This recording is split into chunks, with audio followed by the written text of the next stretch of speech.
a couple of really interesting and I think promising trends in the space. Probably the most important one is a growing desire on the behalf of our members to really look at their free emissions and start reducing their supply chain emissions. That's something that really wasn't top of mind 5 years ago and has become over the last 2-3 years a particularly important thing. I think 97% of the companies that have SBTI goals are including scope 3 in those reduction targets, which is pretty significant. And with that comes the renewed urgency to really help suppliers reduce their emissions, which means helping them procure clean energy.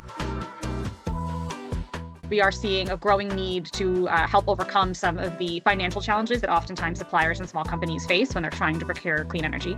Most of them do not have investment grade credit, which makes it really hard for them to access things like PPAs because from a developer or financier's perspective, those energy off-takers can't prove their ability to pay for that energy for the length of time that a PPA normally is. And so suddenly now, though, there is a need to solve that problem because all of these suppliers need to reduce their emissions.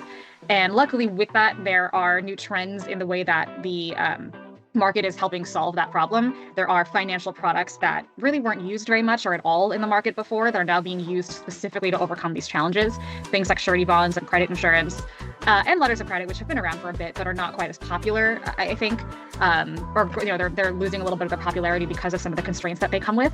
And so it is a really promising time to sort of see how much the market is adjusting to this new demand, especially because about 95% of the market in the US is not investment grade. And so right now we're really only decarbonizing with 5% of the market, which is a really hefty challenge. So I'm excited about the fact that there are now activators getting involved in this space and really pushing for this, pushing for these pathways to emerge and financial responses to allow for those barriers to be overcome, because that means that we now get to operate with a much larger percentage of the market than we had historically been doing. One is that we are just right now in a market where there is such a large population of large buyers, and so large investment grade buyers who are willing right now not only to buy up large projects and large energy demands, but they really can prove they have that demonstrated reliability, so they can prove that they can pay for the entire period of time that a PPA normally is.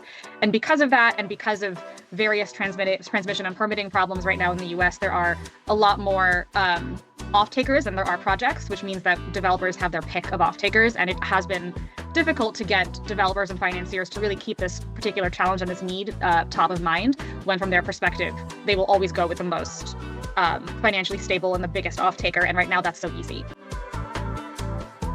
While there are a lot of companies that are beginning to put scope 3 reduction targets or list those as part of their reduction targets, it's still relatively new, and there isn't a lot of infrastructure to help figure out how companies are going to actually do that.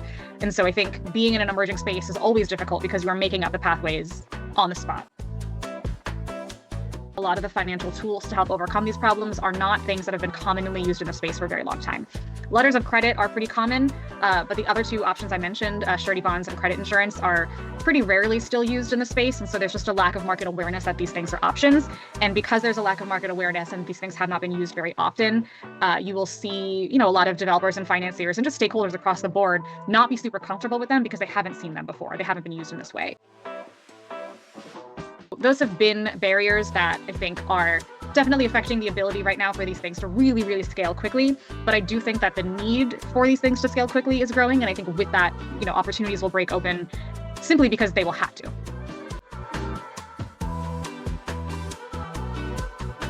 We had spent last year actually looking specifically at this problem and doing a lot of research and running a working group to help overcome or better understand what solutions might exist in the market to overcome these credit barriers. And now we're using a lot of that research to help off-takers transact. So if you are an off-taker who is interested in overcoming these barriers, interested in helping your suppliers overcome these barriers, and you want to chat with us, the easiest thing to do is reach out to our team, reach out to CEBA, and they will connect you to our team. Because we would love to chat and better understand what your barriers are, what your interests are, and get involved and hear your insight.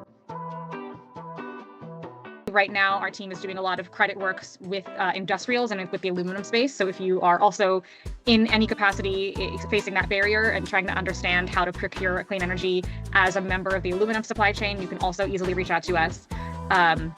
And so, yeah, we're really willing right now to have any kind of one-on-one conversations that you think would be helpful, and always happy to get insight and help talk to folks about the work we've been doing.